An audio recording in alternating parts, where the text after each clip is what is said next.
इस वेबिनार में मैं आप सभी का स्वागत करता हूं। ये बड़ी खुशी की बात है कि हम सब लोग नवीन तकनीकी के माध्यम से आपस में बात कर पा रहे हैं। आप सबको मालूम है कि सरकारों में और कई प्रकार की कंपनीज हैं जो कि सरकार के अधीन आती है, उनमें कई प्रकार की वैकेंसीज निकलती हैं। इसी प्रकार की वैकेंसीज आप देखते हैं तो राजस्थान की पावर कंपनियों में निकली हुई है। राजस्थान में एक तो विद्युत उत्पादन की कंपनी है, दूसरी ट्रांसमिशन की कंपनी है और 3 डिस्कॉम्स हैं। जयपुर डिस्ट्रीब्यूशन कंपनी है, अजमेर डिस्ट्रीब्यूशन कंपनी है और जोधपुर डिस्ट्रीब्यूशन कंपनी है।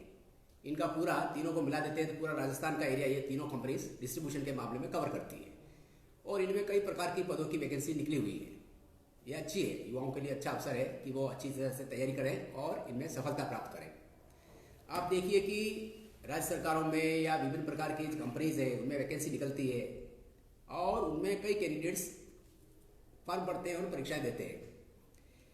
तो परीक्षा देने के लिए और उसमें सफलता प्राप्त करने के लिए कुछ ऐसी चीज़ें होती हैं जो सबको ध्यान में रखनी पड़ती है और रखना भी चाहिए, क्योंकि इसमें जैसे पावर कंपनीज की हम सोचते हैं जिसमें पर्सनल ऑफिसर्स हैं, अकाउंट्स ऑफिसर हैं, जूनियर लीगल ऑफिसर हैं, एईएन है इलेक्ट्रिकल के, इस तरह से JEN civil engineering, electrical engineering की बहुत वैकेंसी निकली हुई है और कमर्शियल असिस्टेंट्स की भी वैकेंसी बड़ी संख्या में निकली हुई है।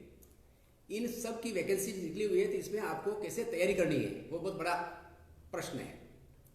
तो प्रत्येक परीक्षा में आपको सिलेबस के अनुसार तैयारी करनी है। हर एक पद का एक सिलेबस दे रखा है और उसमें वेटेज भी दे रखा है कि किस प्रकार के टॉपिक्स के लिए कितना परसेंटेज वेटेज दिया जाएगा। ज़्यादातर में 60 और 40% का वेटेज दिया गया है। 60% उस पद के अनुरूप जो जानकारी है या तकनीकी बिंदु है या तकनीकी जो विषय है उनको ध्यान में रखते हुए सिलेबस के बिंदु डाले गए हैं और 40% मैथमेटिक्स है, रीजनिंग है, जनरल मेंटल एबिलिटी है, इंग्लिश है, हिंदी है, इस तरह से जनरल नॉलेज है और एवरीडे साइंस है। उन बातों को इसमें समावेश किया गया है और इसमें राजस्थान का इनपुट भी डाला गया है ताकि इसमें राजस्थान की हिस्ट्री, राजस्थान की ज्योग्राफी, राजस्थानी कल्चर के बारे में प्रश्न पूछे जाएंगे with special reference to Rajasthan. तो आपको उसी हिसाब से इसकी तैयारी करनी है।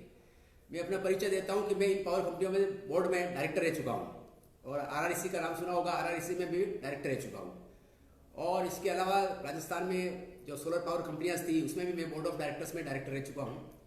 साथ साथ में मैंने जब पढ़ाई करने के बाद मैंने आरएस की परीक्षा दी थी पहली बार, तो मैंने आरएस की परीक्षा को टॉप किया था और मेरे में और दूसरे नंबर वाले में 80 नंबर का डिफरेंस था और उस रिकॉर्ड को अभी तक कोई तोड़ नहीं पाया है। उसके बाद मैं इंडियन रेलवे में चला गया।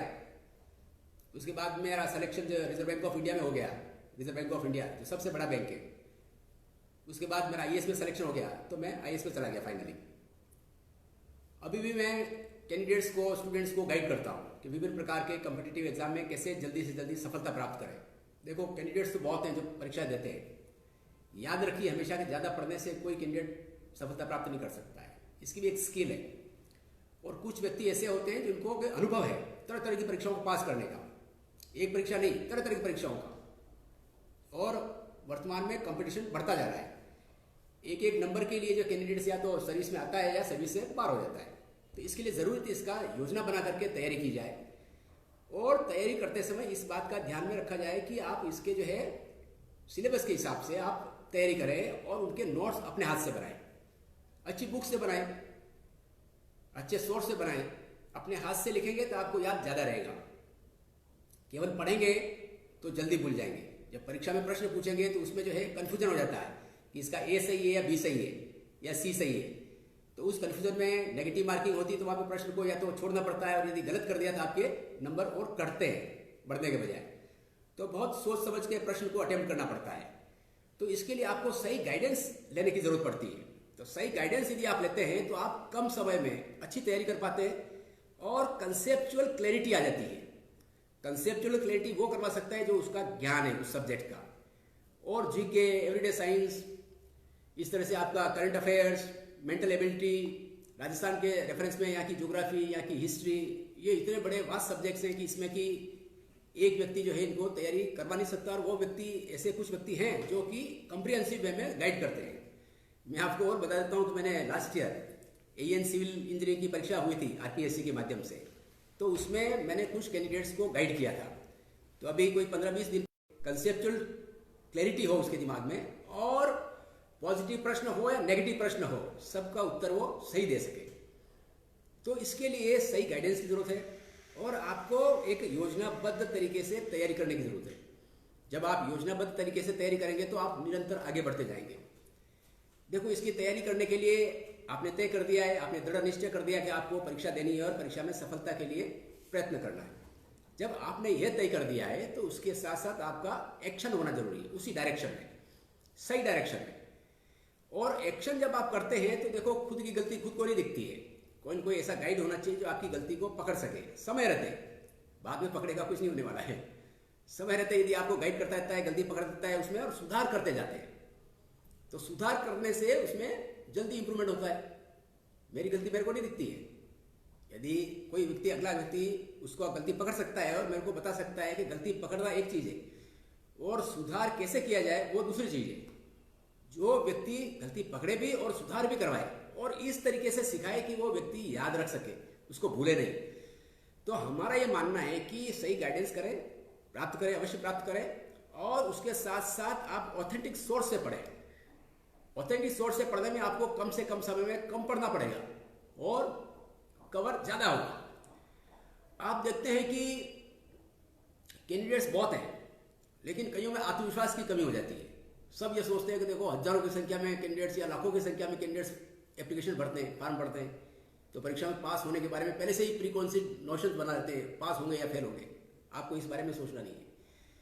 हमारे को ये सोचना है कि हम प्रयत्न कितना कर रहे हैं और सही डायरेक्शन में प्रयत्न कितना कर रहे हैं। हम जितना सही डायरेक्शन में प्रयत्न करते जाएंगे, हमारा आत्मविश्वास बढ़ता जाएगा। आत्मविश्वास अपने आप नहीं बढ़ता है, ये धीरे धीरे अपने आप बढ़ता है। जब आपको लगता है कि हम सीख रहे हैं और सही डायरेक्शन में सीख रहे हैं और सही गाइडेंस मिल रही है, तो आपका आत्मविश्वास अपने आप बढ़ता है। और जब आत्मविश्वास बढ़ता है तो आप जो है में पॉजिटिविटी क्रिएट होती है, और पॉजिटिविटी क्रिएट होती है मन और मस्तिष्क में, तो उससे व्यक्ति, कैंडिडेट और आगे बढ़ता है। ये एक ऐसा प्रयत्न है जिसमें कि आपको हारना नहीं है, नेगेटिविटी नहीं लानी है मन में। मन में यदि नेगेटिविटी ले आते हैं कि भाई हम परीक्षा में पास नहीं हो पाएंगे, सिलेबस बहुत है, बहुत कैंडिडेट बैठते हैं, नहीं, ऐसा कभी नहीं सोचना है। कि जो पास होने वाले होते हैं वो सब उन्हीं कैंडिडेट्स में आते हैं। आप में से ही कोई ना कोई सेलेक्ट होता है, तो आपको सकारात्मक सोच लेकर के आगे तैयारी करनी है, और उस सकारात्मक सोच के साथ तैयारी करनी है और अपना आत्मविश्वास बनाए रखना है।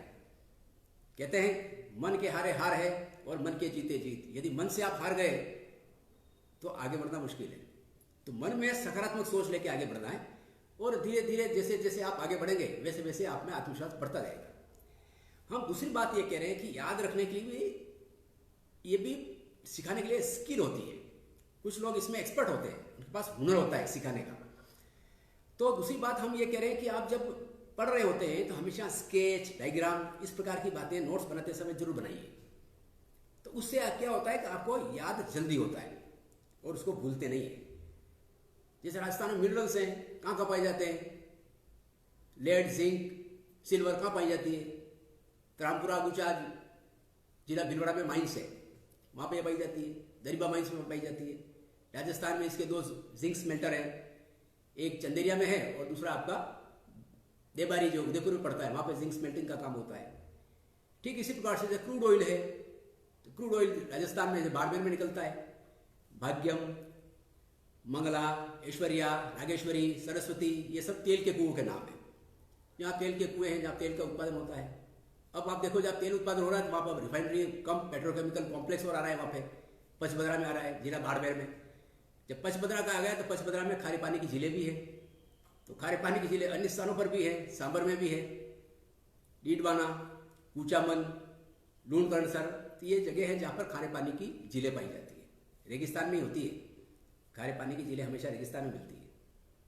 ईस्ट राजस्थान में नहीं है, साउथ ईस्ट राजस्थान में नहीं है। जब हम रेगिस्तान की बात करते हैं तो वहाँ पे जीरो फाइटिंग प्लांट्स पाए जाते हैं, कांटे वाले प्लांट्स ज़्यादा पाए जाते हैं। केर मिलेगा, बबूल मिलेगा, ठीक है, वहाँ पे सागवान नहीं मिलेगा, टीक नहीं मिलेगा, वहाँ पे जीरो फाइटिंग प्लांट्स मिलेंगे। जब रेगिस्तान की बात करते हैं राजस्थान में, तो वहाँ पे दूसरी ब्रीड पाई जाती है गायों की, जो कि वहाँ की एग्रो क्लाइमेटिक कंडीशंस को से वेल अडेप्टेड है, थार पार कर। जैसलमेर और बाड़मेर में पाई जाती है। ये क्या है? गायों की ब्रीड है, लोकल है, इंडिजिनस गायों की ब्रीड है। जब इसकी बात करते हैं तो वहाँ सेवन घास खूब पैदा होती है। कहाँ पैदा होती है? जैसलमेर बाड़मेर में। जब जैसलमेर बाड़मेर का नाम आता है तो जैसलमेर में आपने सुना होगा डेजर्ट नेशनल पार्क है, डीएनपी, बहुत बड़ा एरिया है इसका।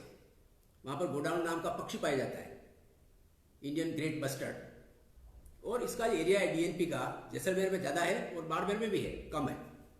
इसका एरिया दोनों जिलों में फैला हुआ है। तो हम ये कहते हैं कि हर चीज़ प्रकृति में जुड़ी हुई है और नॉलेज भी जुड़ा हुआ है। रेगिस्तान है, कम बरसात होती है, वहाँ पे वही क्रॉप्स बोई जाती है जिसको कम पानी की आवश्यकता होती है। बाजरा, ग्वार, मूंग, मोठ, ये जो ऐसी क्रॉप्स है जो ज़्यादातर वेस्टर्न पार्ट में पैदा होती है, क्योंकि इनको कम पानी से भी ये फसलें पैदा हो जाती है। चावल नहीं होता उधर, गन्ना नहीं होता है। तो कहने का मतलब ये कि व्यक्ति कैसे कैंडिडेट्स को बताता है और कैसे किन चीज़ों को लिंक करता है, ये बहुत आवश्यक है। इससे क्या कि आपकी मेमोरी एकदम बढ़ती है और उसको दिमाग में जो कोई चीज़ आपने पढ़ रखी है वो एकदम रिट्रीव हो जाती है और उसमें कोई गलती होने की संभावना नहीं रहती।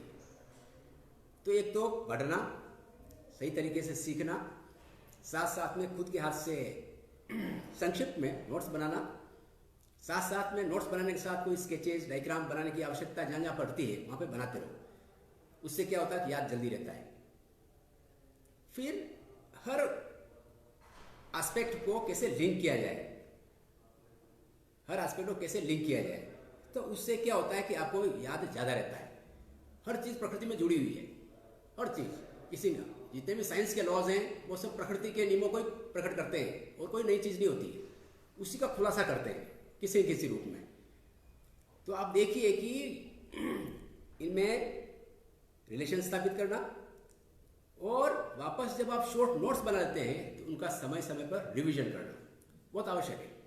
हम जब रिवीजन करते हैं तो हमारी याददाश्त बढ़ जाती है और रिवीजन कम समय में होना आवश्यक है। जितना कम समय में आप रिवीजन कर पाते हैं उतना ही आप आगे ज़्यादा से ज़्यादा टॉपिक्स को कवर कर पाते हैं। ये अपने आप में कला है। जैसा कि आपने डिस्कस किया था कि कुछ कैंडिडेट्स ऐसे होते हैं तो बहुत पढ़ते हैं, बहुत गहरे में चले जाते हैं। बहुत गहरे में जाने की आवश्यकता नहीं होती है। परीक्षाओं को पास करना एक अलग तरीके की पढ़ाई चाहिए। तो वो उस प्रकार की यदि पढ़ाई आप करते रहते हैं तो धीरे धीरे आत्मविश्वास बढ़ता है। फिर टेस्ट देना, टेस्ट देने से क्या होता है कि आपको अपने आप का आपको परखने का मौका मिलता है कि आप कहाँ पर हैं और उसी पैटर्न पे टेस्ट होना चाहिए जिस पर कि पेपर आने वाला है। तो उससे क्या होगा कि आपका अपने आप का मूल्यांकन होता रहेगा और उस मूल्यांकन के आधार पर अपने आप को सुधार करने का मौका समय से पहले मिलता रहेगा। ऐसा जब मौका मिलेगा तो आप धीरे धीरे सुधार की तरफ ही बढ़ोगे आगे। कोई गलती कर रहे हैं या कोई अपन क्वेश्चंस को सही तरीके से समझ नहीं पा रहे हैं या गलत उत्तर बन रहा है तो उसको आप सही करने के तरीके भी सीख जाओगे। और वो कब सीखेंगे हम? समय रहते। जब समय रहते सीखेंगे तो आपको आगे परीक्षा में सफलता प्राप्त करने की संभावना बहुत बढ़ जाएगी, एकदम बढ़ जाती है। देखो फिर तकनीकी पार्ट आता है। जैसे कुछ पार्ट है जो सब परीक्षाओं में सब पदों के लिए, चाहे वो जूनियर लीगल ऑफिसर की पोस्ट हो, चाहे अकाउंट्स की पोस्ट हो, चाहे एएन की हो, चाहे जेएन को, कुछ पार्ट है जो दे रखा है इन्होंने। मैथमेटिक्स का है, रीजनिंग का है, हिंदी लैंग्वेज का है, इंग्लिश लैंग्वेज का है। हिंदी लैंग्वेज और इंग्लिश लैंग्वेज जो रखी गई है वो 10th लेवल की रखी है। सामान्य ग्रामर और लैंग्वेज कैसे होती है हिंदी और इंग्लिश, उसके बारे में तैयारी करनी है। तो लैंग्वेज सरल होती है तो 10th लेवल की आप जो हिंदी और इंग्लिश है उस हिसाब से तैयारी करें। और देखो मैं हमेशा कहता हूँ कि बड़ी से बड़ी परीक्षाओं में भी कुछ प्रश्न ऐसे होते हैं जो कि आपके बहुत बेसिक लेवल के होते हैं, जो कि 10वीं के, 11वीं के, 9वीं के तक के किताबों में आपको वो क्वेश्चंस मिलते हैं। बड़ी से बड़ी परीक्षा हो, बड़ी से बड़ी परीक्षा हो, उसमें इस प्रकार के कुछ प्रश्न आते हैं। लेकिन होता क्या है कि 9th, 10th, 11th में जब हम पढ़ रहे होते हैं तो उस समय जो है मुख्य परीक्षा होती है उसको भी परीक्षा के हिसाब से ही पढ़ते हैं, समझने के हिसाब से कम पढ़ते हैं। तो इन बातों को हमारे को वापस पढ़ना पड़ता है। जब परीक्षा होती है, ऐसी कॉम्पिटिटिव एग्जाम होते हैं तो हमारे को वापस पढ़ना पड़ता है। और मैंने तो ये देखा है कि कई लोग जो है कोचिंग ज्वाइन करते हैं तरह तरह की। हमारा दावा है कोचिंग करने की, ज्वाइन करने की कोई आवश्यकता नहीं होती, सही गाइडेंस देने वाला चाहिए। कई बार कोचिंग ज्वाइन करने से इतना समय व्यर्थ होता है कि उसकी कोई कल्पना नहीं कर सकता है, कल्पना नहीं कर सकता है। सही गाइडेंस वाला चाहिए ताकि आपको समय पर सही गाइडेंस मिले और आप इसमें निरंतर आगे बढ़ें। तो हम डिस्कस कर रहे थे कि देखो कुछ चीज़ें ऐसी होती है जो आपको 9th की 10th की वही पूछी जाएगी, तो उस लेवल की बुक्स लें आप, ऑथेंटिक बुक्स, और उनसे आप पढ़ें बिल्कुल ही, और तैयारी करें। और अपने आप को परखने के लिए जो साप्ताहिक टेस्ट सीरीज़ है वो आप कोई ज्वाइन कर सकते हैं या बनाएं और उसको टेस्ट को दें आप, और अपने आप को परखें। जैसे जैसे परखते जाएंगे वैसे वैसे सुधार करें। फिर लैंग्वेज जो होती है, लैंग्वेज में कुछ चीज़ें कॉमन होती हैं, चाहे वो हिंदी लैंग्वेज हो चाहे इंग्लिश लैंग्वेज हो। तो उन कॉमन बातों को कैसे पकड़ा जाए, सीखा जाए एक साथ।